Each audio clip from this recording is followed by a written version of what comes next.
తాకట్లో ఉన్న మీ బంగారాన్ని విడిపించి ఆ రోజు ఆన్లైన్ రేటుకి కొంటాం. Sharma gold company. నమస్తే సురేష్ బాబు గారు. కీర్తి గారు నమస్కారం అండి. సో ఈ శ్రీ విశ్వవసునామ సంవత్సరంలో ఫైనల్ గా ద్వాదశ రాశిలో భాగంగా మనం ఈ రోజు మీనరాశి గురించి మాట్లాడుకోబోతున్నాం.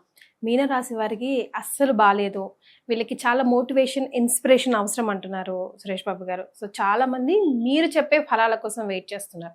మీరేం చెప్తారా, మీ నోటి నుంచి ఏం వెలువడుతుందా అని నేను వెయిట్ చేస్తున్నాను. సో మనకి మీనరాశి అండి, శ్రీ విశ్వవసునామ సంవత్సరంలో అన్ని రాశులకి బాగుందండి. ఈ యొక్క సంవత్సరం యొక్క ఫలితం ఆ పేరులోని విశ్వవసు, యూనివర్స్ అంతా అద్భుతం, ఓకే, సంపదమయంతో కూడుకుందని మనం ఇప్పుడు చెప్పుకున్నాం కదా. దీని యొక్క ఇంపాక్ట్ ఈ మీనరాశి వాళ్ళ మీద కూడా పడుతుందండి. మీనరాశి వాళ్ళకి మనకి మనకి వ్యయము, రాజ్యపూజ్యం, అవమానం కనుక మనం చూస్తుంటే ఎలా ఉందో ఫస్ట్ చూద్దాం. అది ఇందులో మీనరాశిలో ఉన్న నక్షత్రాలు పూర్వభాద్ర 4వ పాదం, ఉత్తరాభాద్ర 1, 2, 3, 4 పాదాలు, తర్వాత రేవతి ఫైనల్ గా 1, 2, 3, 4 పాదాలు అంతా మీనరాశిలో ఉంటారు. వీళ్ళకి పేరు బలం కనుక మనం చూసుకుంటే ది, దు, షం, ఝ, దా, దే, దో, చా, చి ఈ అక్షరాలు మూలాల ఇదే సౌండ్తో ఉన్న వాళ్ళంతా మీనరాశి కింద వస్తారు. మనం మీనరాశి వాళ్ళు కనుక ఆదాయం, వ్యయము, రాజ్యపూజ్యం, అవమానం కనుక చూసుకుంటే వీళ్ళకి ఆదాయం 8, వ్యయం 2 అండి. సో ఇది ఒక రిలీఫ్ వచ్చే ఒక మనం అనుకోవాలి. తర్వాత వీళ్ళకి రాజ్యపూజ్యం 6, అవమానం 5. ఓకే, సో ఇది కూడా పాజిటివ్గా ఉంది. అంటే లాస్ట్ 2 years లేదా 2.5 years నుంచి వీళ్ళు పడుతున్న ఒక స్ట్రగుల్స్, కొన్ని ఇబ్బందులు దృష్ట్యా ఈ వచ్చే రాబోయే శ్రీ విశ్వవసునామ సంవత్సరం కూడా వీళ్ళకి చాలా విషయాల్లో బాగుంటుందండి. అయితే మనకి గ్రహస్థితిని బట్టి మనం చూసుకుంటే ఫస్ట్ గ్రహస్థితి ఎలా ఉందంటే వీళ్ళకి జన్మ రాశిలోనే అంటే మీనంలోనే శని ఉన్నారండి, 4వ ఇంట్లో గురువు ఉన్నారు. తర్వాత రాహు కేతువులు వచ్చేటప్పటికి 11వ స్థానంలోను, కేతు వచ్చేటప్పటికి వీళ్ళకి వ్యయ స్థానంలో 6వ స్థానంలో ఉన్నారండి. ఈ 4 గ్రహాలు ఒక స్థితి ఏది అంత అనుకూలంగా లేదండి. కొంచెం జాగ్రత్తగా ఉండాల్సిన టైం వీళ్ళకి. మనకి ఏం చెప్తారంటే ఈ మీనరాశి వాళ్ళకున్న ఒక గొప్ప విశిష్టత ఏ రాశికి ఉండదండి. 12 రాశులు ఒక్కొక్క రాశికి ఒక్కొక్క స్టైల్ అండి, ఒక్కొక్క విశిష్టత గుణం ఉంటుందండి. ఆ గుణాన్ని వీళ్ళు పట్టుకోవాలండి. అందుకని మనకి పుట్టినప్పుడు ఎమ్మటినే మనకి ఏం రాస్తారంటే అండి, కుండలి చక్రం, జన్మ చక్రం గీసిస్తారనమాట. దానికి బొట్లు పెట్టేసి చాలా పవిత్రంగా ఇస్తారనమాట. దానితో పాటు లగ్న పత్రిక పెళ్ళప్పుడు ఇస్తారండి. జాతకం మనకి ఫస్ట్ వాళ్ళ లైఫ్ ఎలా ఉంటుందో దాన్ని బట్టి తెలిసిపోతుంది. ఎవరైతే లగ్న పత్రికను భద్రంగా పెట్టుకుంటారో వాళ్ళ జీవితం, మ్యారేజ్ లైఫ్ అంటే చాలా బాగుంటుందండి. మనకి అంత ఈజీగా ఆయన లగ్న పత్రిక రాసేటప్పుడు దాని యొక్క విశిష్టత చాలా ఉంటుందండి. మనకి ఇప్పుడు ఎంగేజ్మెంట్ అని చెప్పేసి బ్యూటీ పార్లర్కి వెళ్ళి ఆ బ్యూటీ పార్లర్కి వెళ్ళేసి తర్వాత ఈ ఫోటో షూట్లు అవన్నీ పెట్టుకుంటున్నాను, దట్స్ ఇంపార్టెంట్ అండి, కాదను. బట్ దానికంటే ఆధ్యాత్మికంగా లగ్న పత్రిక పెట్టుకోవటం ఇంపార్టెంట్ అండి. తర్వాత రెండోది ఫస్ట్ ఇంపార్టెంట్ జన్మ జాతక కొండలే అండి. ఈ కొండల్లో ఒక్కొక్క రాశికి ఒక్కొక్క యూనిక్నెస్ ఉంటుంది అనమాట. ఇట్లానే ఈ మీన రాశి వాళ్ళకు ఉన్న ఒక యూనిక్నెస్ క్వాలిటీ ఈ రాశిలోనే ఉంటుంది, వేరే ఏ రాశికి ఉండదు. ఏంటంటే వీళ్ళు ఫ్లెక్సిబిలిటీ అండి, వీళ్ళు ఏ రాశితో అయినా కంపాటిబిలిటీ ఉంటుంది. ఈ మీన రాశి వాళ్ళు ఎవరితో అయినా ఫ్రెండ్షిప్ చేయగలుగుతారు, ప్రతి రాశితో వీళ్ళకి కంపాటిబిలిటీ ఉంటుంది. సూపర్ అని వేరేది వీళ్ళకి ఉండదన్నమాట. ఇంకొక అద్భుతమైన గుణం ఏంటంటే మనకి ఈ రాశిలోనే ఉంటుంది. మీనం అంటే 2 చేపలు, పైకి ఒకటి కిందకి ఒకటి ఉంటుంది. అందరూ పైకి చూసిన టైంలో వీళ్ళు కిందకి చూడగలుగుతారు, అందరు కిందకి చూసిన వీళ్ళు పైకి చూడగలుగుతారు. అంత ఫ్లెక్సిబిలిటీ వీళ్ళకి ఉంటుంది. ఈ రాశి జలతత్వం, నీటికి సంబంధించిన రాశి అండి. మనకి బాహుబలి సినిమాలో ఇంట్రొడక్షన్ ఒక సాంగ్ ఉంటుందండి, ఏమంటే అండి జీవ నది పారే నది అని చెప్పేసి. అందులో లిరిక్స్ చాలా సింపుల్, బాగా రాశారండి. ఆ సినిమా అంతా ఒక రమ్యకృష్ణ గారి క్యారెక్టర్ని చూపిస్తూ ఆ రమ్యకృష్ణ ఒక నదిలా పోల్చి ఆ నదిగా చూస్తూ ఉంటారండి. మీనరాశి వాళ్ళు కూడా ఎగ్జాక్ట్గా అది కరెక్ట్గా అప్లై అవుతుందండి. అందులో ఆ మీనింగ్ ఏంటంటేనండి, జీవనది పారుతూ ఉంటుంది. ఎలా పారుతుందంటే ఎక్కడ ఆగదండి. ఒకసారి పెద్ద అగాధాల్లో పడిపోతుందంట ఆ ఫ్లో. తర్వాత రెండోసారి వెళ్ళేటప్పుడు బండరాళ్ళు, గుట్టలు, కొండలు ఎడ్డొస్తాయంట, అక్కడ ఆగదంటండి. మళ్ళీ డైరెక్షన్ మార్చుకుని ముందుకు వెళ్ళిపోతుంది. కొంతకాలం ప్రవర్తించినప్పుడు ఆ ఉన్న రాళ్ళు ఈ ప్రవాహానికి అరిగిపోయి ముత్యాల్లాగా, మనకి రత్నాలాగా చెల్లిపోతాయి అంటండి. సో వీళ్ళకి పవర్, అంత పవర్ ఉంటుందండి, అంత ఫ్లెక్సిబిలిటీ ఉంటుంది ఈ రాశి మీన రాశి వాళ్ళకి నీరు తత్వం ఓకే కలిగిన రాశి, 2 మీనాలు కలిగిన రాశి, ప్రతి ఒక్కరితో కంపాటిబిలిటీ అయ్యే రాశి. ఇది ఎందుకు ఈ రాశి వాళ్ళకి ఇలా చెప్తూ ఉన్నానంటేనండి, వీళ్ళకి ఏలినాటి శని పీక్ స్టేజ్, 2nd స్టేజ్లో ఉంటున్నారు. రెండోది వేరే మెయిన్ గ్రహాలు కూడా వీళ్ళకి ఏవి కలిసి రావట్లేదు, అంత ఇబ్బంది పెట్టే స్థితిలో ఉన్నాయన్నమాట. ఇది మీరు మైండ్లో పెట్టుకోవాలి. సో ఇప్పుడు అనుకూలించండి ప్లానెట్స్ కొంతకాలం పోయిన తర్వాత తప్పకుండా అనుకూలిస్తాయి. ఇప్పుడున్న ఈ స్టేజీ మిమ్మల్ని చాలా ఆటంకాలు, నిరుత్సాహపరచవచ్చు, లేకుంటే జాబులు పోవచ్చు, లేదంటే అవమానాలు జరిగి ఉండొచ్చు, నమ్మించి మోసం చేయొచ్చు, చీట్ చేయొచ్చు. ఇవన్నీ జరుగుతూ ఉన్న వీళ్ళ యొక్క ప్రవాహం జీవనదిలాగా ముందుకెళ్ళిపోతూ ఉండాలి, ఎక్కడ స్టాప్ అవ్వకూడదు. వీళ్ళు ఒక గొప్ప పురుషులు, ఓకే, ఒక ఈ రాశి వాళ్ళు గొప్ప క్యారెక్టరిస్టిక్స్ ఉన్నవాళ్ళు అని నిరూపించుకునే సమయం ఇదనమాట. ఎందుకంటే వీళ్ళ లైఫ్ ఈ 2 సంవత్సరాలు కాదు కదా, ఇంకా పెద్దది, పుట్టినప్పటి నుంచి అంటే ఎలాంటి ఆటంకాలు అలాంటివి వచ్చినా ఈ 2 సంవత్సరాలు కొంచెం ఓడ్చుకోవాలంటారు. పేషెన్సీగా ఉండాలి, జస్ట్ లైఫ్లో మూవ్ ఆన్, వెళ్ళిపోవాలి, next what just don't stop anywhere. నది ఎప్పుడు ఆగదు కదండి, లాస్ట్ ఆగలుగుతుంది. అలానే వీళ్ళు కూడాను చిన్న చిన్న వచ్చే ఆటంకాలు ఎక్కడ ఆగకుండా మా నాన్న మీరు మీ పనులు చేసుకుంటూ ఫాస్ట్గా వెళ్ళిపోండి. అన్నీ అవైపోతాయి. ఇవి ఇప్పుడు మీరు పడిన ఇబ్బందులు ఏదో ఒక రోజున ముత్యాల్లాగా రత్నాల్లాగా మళ్ళీ మీకు షైన్ అయి కనిపించేస్తాయి. సూపర్, వెల్ సెట్ అండి. చాలా మంది చాలా భయపడుతున్నారు, మీరు మాత్రం సింపుల్ గా మోటివేట్ చేశారు. అది వాళ్ళదో ఉందండి, ఇది వాళ్ళ క్యారెక్టరిస్టిక్ ని హైలైట్ చేశారు. రైట్. సో మనకి డీటెయిల్స్ కనుక చూసుకుంటే శని ఫస్ట్ హౌస్ లో, గురు 4, రాహు కేతువులు 12, 6లో ఉన్నారండి. కేతు బాగా యోగ్యతనిస్తారండి వీళ్ళకి. ఒక ఫస్ట్ 3 గ్రహాలు మాత్రం అంత అనుకూలించం. ఎలా ఉంటుంది మనకి సింపుల్ సూక్ష్మ గోచరం, లఘు గోచరం ప్రకారం చూసుకుంటే అర్ధ విహితం బంధు క్లేశం ద్రవ్యహాని. అంటే అర్ధ విహితం అంటే లాస్ ఆఫ్ వెల్త్. వీళ్ళు ఇప్పటిదాకా కనుక డబ్బులు కూడబెట్టుకొని ఉంటే ఈ టైంలో ధనం అది లాస్ అవుతుందండి.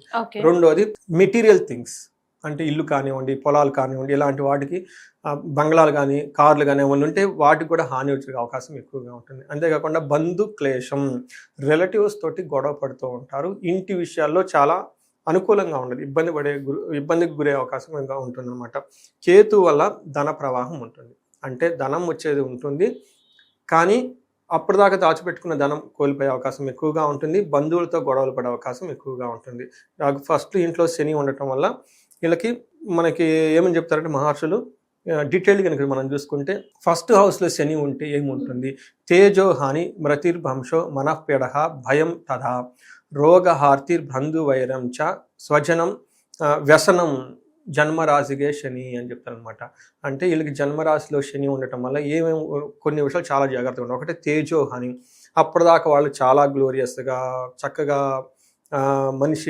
మంచి అలంకరణ చేసుకొని ఒక డిగ్నిటీగా ఉన్నవాళ్ళు, వీళ్ళలో ఒక మెచ్యూర్డ్ అయిన లుక్ వస్తుందండి. ఆ గ్లోరియస్ పోతుందండి, ఆ కాంతి పోతుంది ముఖంలో, చాలా డల్గా ఉంటారు అనమాట. తేజో హాని మృతిర్భ్రంశో, చాలా చాలా ఇంపార్టెంట్ వర్డ్ అండి, మతి భ్రంశం. ఈ టైంలో శని వీళ్ళకి నెత్తి మీదకి వస్తాడండి. మన పెద్దవాళ్ళు అంటూ ఉంటారు అనమాట, కొన్నిసార్లు వీళ్ళు ఏం చెప్పినా అర్థం చేసుకుని స్టేజ్లో ఉన్నప్పుడు, క్లాసులో 1-10 సార్లు టీచర్ చెప్తున్నా అర్థం చేసుకోలేనప్పుడు, రిపీటెడ్గా సేమ్ మిస్టేక్లు చేస్తున్నప్పుడు మన పెద్దవాళ్ళు అంటూ ఉంటారు, ఏమని నెత్తి శని మీద ఉంది, వీళ్ళకి వదిలిపెట్టేసేయండి, మనం ఏం చెప్పి నేను స్థితిలో లేరని చెప్తారంట. ఇది కరెక్ట్ అండి. వీళ్ళకి మతి భ్రంశం అంటే వీళ్ళు చేసే పూర్ ప్లానింగ్ ఉంటుంది. ప్లానింగే పూర్గా ఉంటే ఇంక ఎగ్జిక్యూషన్ ఎక్కడ.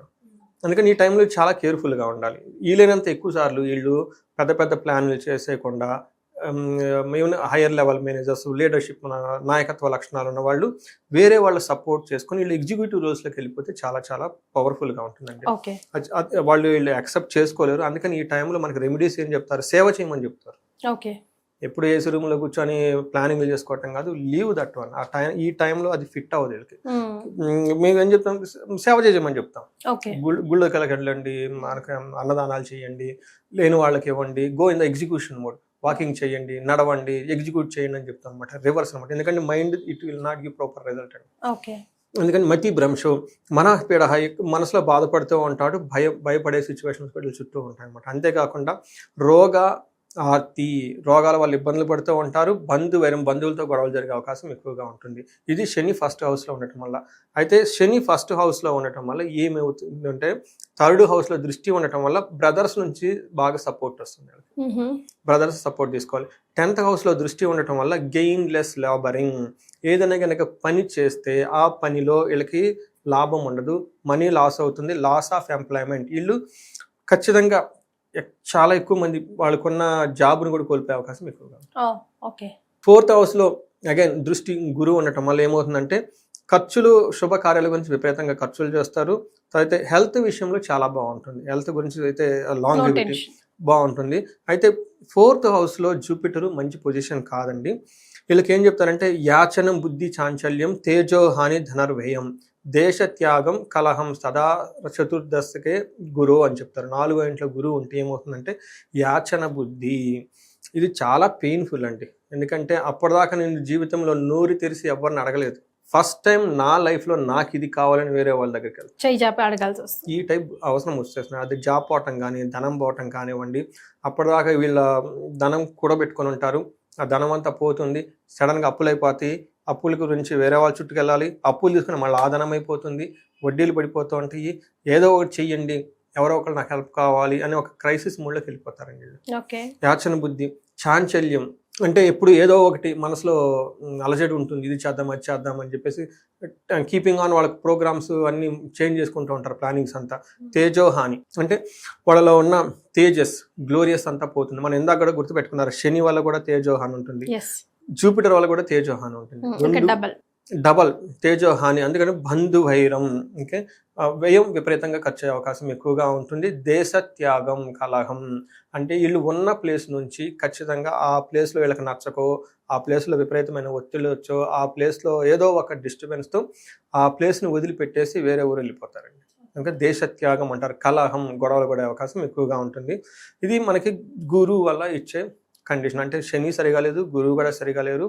ఇప్పుడు రాహు కూడాను 12th హౌస్లో ఉండటం వల్ల ఇది కూడా అంత పెద్ద యోగ్యతని ఇవ్వదు. ఎక్సెప్ట్ ఫారిన్ వెళ్ళాలనుకున్న వాళ్ళకి, ఫారిన్లో స్టే చేసే వాళ్ళకి తప్పక, మిగతా వాళ్ళకి 12th హౌస్లో రాహు అంత యోగ్యతని ఇవ్వడం అనమాట. ఇది కూడాను ఒక బంధు, అంటే దూర ప్రయాణాలకు వెళ్ళటానికి, వేరే ఆ ఉన్న ప్లేస్ని వదిలిపెట్టి వేరే చోట ప్రమోట్ చేస్తూ ఉంటుంది రాహు అనమాట. ఎవరైనా కనుక ఫారిన్ వెళ్ళాలనుకుంటే ఇది బెస్ట్ టైం. కానీ రాహు 12th హౌస్లో ఉంటే ధననాశనం, నేత్రపీడం, రిపో భయం, అంటే గవర్నమెంట్ అఫీషియల్స్ నుంచి, బాస్ నుంచి విపరీతమైన ప్రెషర్ వచ్చేస్తుంది.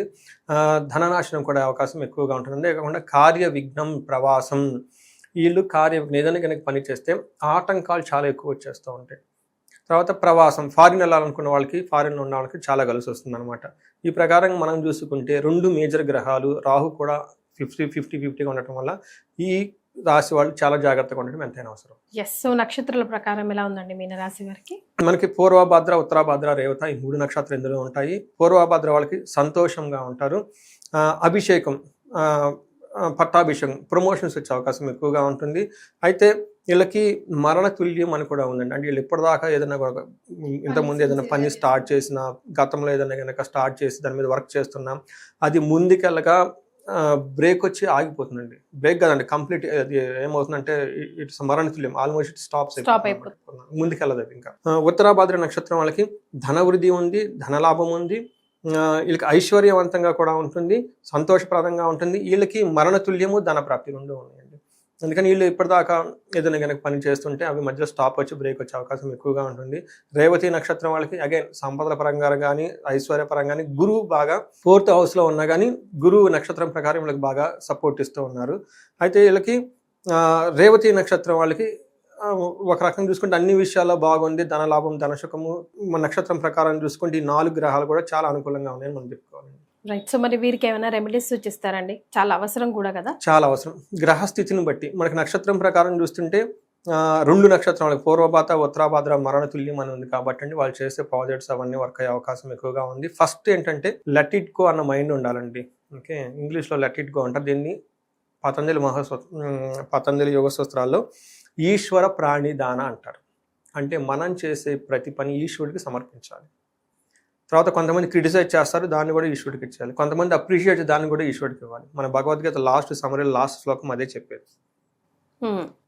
ఇన్ని భగవద్గీత, ఇన్ని అధ్యాయాలు, 700 శ్లోకాలు చదువుకొని లాస్ట్లో ఏం చేశారంటే, నువ్వు చేసిన పని రిజల్ట్ నాకు వదిలేయి, అదొకటే చెప్పారు. అందుకని భగవద్గీత సమరీ మొత్తాన్ని ఎవరైతే చదువుకుంటే మనకి కర్మయోగం అన్న రకరకాల పేర్లు పెట్టినా ఫైనల్గా యాక్షన్ మనం వచ్చేకి తప్పదు కదా. మీనరాశి వాళ్ళు ఏ పని చేసినా దాని యొక్క ఫలితాన్ని దేవుడికి సమర్పించండి. వాళ్ళు ఏది క్రిటిసైజ్ చేసినా, అప్రిషియేట్ చేసినా ఫస్ట్ ఈ యాటిట్యూడ్, ఈశ్వర ప్రాణిదానం అనేది మన యాటిట్యూడ్ క్యారీస్ అండి. బ్రహ్మచర్య అంటేనేమంటే ఇలాంటి థాట్స్తో మనం ముందుకెళ్ళటమే బ్రహ్మచర్య. రెండోది, వీళ్ళకి శని గురించి ధనం పోతుంది కాబట్టి శని పిప్పలాద స్తోత్రాన్ని, హనుమాన్ చాలీసాని, వీళ్ళని సార్లు రుద్రాభిషేకాన్ని చేసుకుంటూ ఉండాలి. మన్యు పాశుపత అభిషేకం చేసుకున్నా చాలా చాలా బాగా కలిసి వస్తుంది. గురువు చాలా ఇంపార్టెంట్ ప్లానెట్ కాబట్టి అండి, పిల్లల విషయంలోనూ, చదువు విషయంలోనూ, మ్యారేజెస్ విషయంలో ఎక్కడైనా కనుక ప్రాబ్లం ఉంటే, మ్యారేజెస్ ప్రాబ్లంగా ఉంటే కనుక ఒకసారి జాతక చక్రం చూపించుకోవాలి. అనుకూలంగా లేరు కాబట్టి వెయిట్ చేయాలి. తర్వాత ఎడ్యుకేషన్కి సంబంధించి మేధా దక్షిణామూర్తిని చదువుకోవటం, తర్వాత మనకి కోటప్పకొండ గుంటూరు దగ్గర ఉన్న క్షేత్రాన్ని దర్శించుకోవటము చేసుకుంటారు. రాహు 12 ఇంట్లో ఉండటం వల్ల వీళ్ళు విజయవాడ కనకదుర్గమ్మని మనం విజిట్ చేసుకోవడం చాలా చాలా ఇంపార్టెంట్. ఇంకొకటి ఏమంటేనండి, మనకి తెలుగు రాష్ట్రాల్లో తెలుగులో ఉన్న వాళ్ళకి మనకున్న ఒక గొప్పది అన్ఫార్చునేట్లీ మనం రికగ్నైజ్ చెయ్యం. నేను నా అదృష్టం ఏమంటే, నేను ఇక్కడ చదువుకొని కేరళలో కొంతకాలం ఉన్నా, కర్ణాటకలో కొంతకాలం ఉన్నా, అక్కడికి వెళ్ళిన తమిళనాడులో కొంత పార్ట్స్ నేను ఉండటం వల్ల తెలుగు వాళ్ళ యొక్క కల్చరు, తెలుగుదనం గురించి నేను ఆశ్చర్యపోయాను. మీరు నమ్ముతారో లేదో కీర్తి గారు, అన్నమాచార్యుల కీర్తనలు కేరళలో రిమోట్ ప్లేసుల్లో గుళ్ళల్లో వేస్తారు. నేను ఇన్ని షాక్ అయ్యాను. ఇదేంటి, మనకల్లా అన్నమాచార్య సినిమా వచ్చిందాక మన గుళ్ళల్లో ఎప్పుడేరు ఏయో వేసేసుకుంటారు. కానీ తర్వాత త్యాగరాజ కృతులు త్యాగరాజు తెలుగులో రాశాడు. ఎక్కడ పాడతారండి, మనకంటే కూడా తమిళనాడులో ఎక్కువ పాడుతూ ఉంటారు. తర్వాత మనకి ఒక మూవీ ఉందండి, శంకరాభరణం మూవీ. అందులో పాటలు షాక్ ఏంటంటే, కేరళలో విలేజెస్లో గుళ్ళలో పాడుతూ ఉంటాండి ఆ పాటలు. అంటే మన సేమ్ లిరిక్స్ అండి. అంతేకాకుండా మనకున్న ఒక గొప్ప ఏమంటే, ఇంద్రకీలాద్రి విజయవాడ, అర్జునుడు పాశుపత అస్త్రాన్ని సంపాదించుకుంది ఆ కొండ మీదే. ఓకే, అంత పాశుపతానికి సంబంధించిన హోమాలు యజ్ఞాలు మన దగ్గర ఉన్నాయండి. పవర్ఫుల్ అండి. వాటిని యూటిలైజ్ చేసుకోవాలి ప్రతి ఒక్కళ్ళు. ఆ హోమాలు చేయించుకోవాలి, యజ్ఞాలు చేయించుకోవాలి. ఖర్చు అవుతుంది, కానీ ఒక స్టేజ్కి మనకి 10 మందికి మనం అన్నం పెట్టే స్టేజ్లో ఉండి, 10 మందికి ఎంప్లాయ్మెంట్ స్టేజ్లో ఉండి, 10 మంది మన దగ్గర పనిచేస్తున్నప్పుడు వీళ్ళంతా రాజశ్యామల యాగం చేయించుకోవటం, తర్వాత పాశుపత అభిషేకాలు చేయించుకోవటం, విజయ పాశుపతం, జయ పాశుపతం, తర్వాత కుబేర పాశుపతం, తర్వాత పెళ్లి కాని వాళ్ళు ఇబ్బందులు పడుతూ ఉంటారు అవివాహితులు, కన్యా పాశుపతం, తర్వాత మనకి వరపాశుపతం, మంచి అబ్బాయి కావాలి. ఇలాంటి అభిషేకాలు ఏదైనా కనుక స్పెసిఫిక్గా కనుక ఉంటే మనకి సరెండర్ అయ్యి, దేవుడికి సరెండర్ అయ్యి ఇవి చేయించుకుంటే చాలా చాలా పవర్ఫుల్గా ఉంటాయి. ఎందుకంటే ఆ అదృష్టం మన దగ్గరే ఉందండి, మనం యూటిలైజ్ చేసుకోవాలి. అలానే సాక్షాత్తు కైలాసం లాంటి ఒక ప్రదేశం కావాలి పార్వతీదేవి అడిగిందంట విష్ణుని. అప్పుడు ఆయన ఓకే ఉంది అని చెప్పేసి భూమి మీద శ్రీశైలం తీసుకొచ్చి పెట్టేశారు. అంటే ఇన్ని గొప్ప, నేను చాలా మంది చెప్తూ ఉంటాను, ఏదైనా ప్రాబ్లం ఉంటుంది ఈ రాశి వాళ్ళకి కూడాను, శ్రీశైలంలో మనకి స్పర్శలింగ దర్శనం ఉంటుంది, లింగాన్ని మనం టచ్ చేయొచ్చు, వెంటనే చండీ హోమం చేయించుకోమని చెప్తానండి. ఇంత మళ్ళీ తిరుపతి వెంకటేశ్వర స్వామి, ఇలాంటి గొప్ప క్షేత్రాలు, ఇలాంటి గొప్పవి అన్ని నాలెడ్జ్ మన దగ్గర ఉన్న వాళ్ళు, ఆంధ్రాలో వాళ్ళు, తెలుగు వాళ్ళు ఎవరు దుఃఖపడకూడదండి, హ్యాపీగా ఉండాలి. సో మీనరాశి వారికి అంత బాగాలేకపోయినా కూడా అఫ్ కోర్స్ మళ్ళీ వాళ్ళ ఇండివిజువల్ జాతకం ప్రకారం దశ అంతర్దశల ప్రకారం కూడా మార్పులు చేర్పులో ఉండొచ్చును. బట్ మీరు చెప్పినట్టుగా పారే నదిలాగా ముందుకు వెళ్ళిపోతే ఈ 2 years మనం కాదులే అని కొంచెం సైలెంట్గా ప్రొఫైల్ మెయింటైన్ చేసుకొని ముందుకు వెళ్ళిపోతే అంత మంచి జరుగుతుంది. అంతే కదండి సురేష్ బాబు గారు. ఫైనల్గా ఉగాది సందర్భంగా పంచాంగ శ్రవణం చేశారు మీరు. సో మీకు ఉగాది శుభాకాంక్షలు. మీతో పాటు మాతో పాటు మనందరికీ కూడా సక్సెస్ ఇవ్వాలి ఆ భగవంతుడని మనస్ఫూర్తిగా కోరుకుంటున్నాను. కీర్తి గారు మీకు, ఎందుకంటే ఇది పూర్వజన్మ సుకృతం అండి. ఉగాది గురించి మాట్లాడాలన్నా, ఆ యోగ్యత రావాలన్నా, అట్లానే మీరు అడిగి మీరు నామకం తెలుసుకోవటం, తర్వాత మనం ఏమనుకుంటాం మన ఇద్దరమే ఉన్నాం, లేదంటే మా మ్యాక్సిమం కెమెరామన్ అనుకుంటాం, కెమెరామన్. ఇది కాదండి. మనకి శాస్త్రాలు ఏం చెప్పారంటే, మన చుట్టూ సూక్ష్మ రూపంలో కొన్ని వేల స్పిరిట్స్ ఉండి అవి కూడా ఏంటి అంటే దేవుళ్ళే అంటారంట నాకు ఎలా ఉంటుందని, నేచర్ ఉంటుందంట నాకు ఎలా ఉంటుంది, ఈ ప్లానెట్స్ అంత గొప్పగా మనం డిస్కస్ చేసుకున్నాం చాలా పవిత్రంగా. నా ద్వారా చెప్పించినందుకు మీకు, అలానే మనకి ఈ అవకాశం ఇచ్చిన సుమన్ టీవీకి, యాజమాన్యానికి, వాళ్ళకు కూడా నూతన సంవత్సర ఉగాది శుభాకాంక్షలు. అందరూ అష్టైశ్వర్యాలతోటి భోగభాగ్యాలతో ఉండాలని చెప్పేసి మనం కోరుకున్నాం. సంతోషం అండి, ధన్యవాదాలు.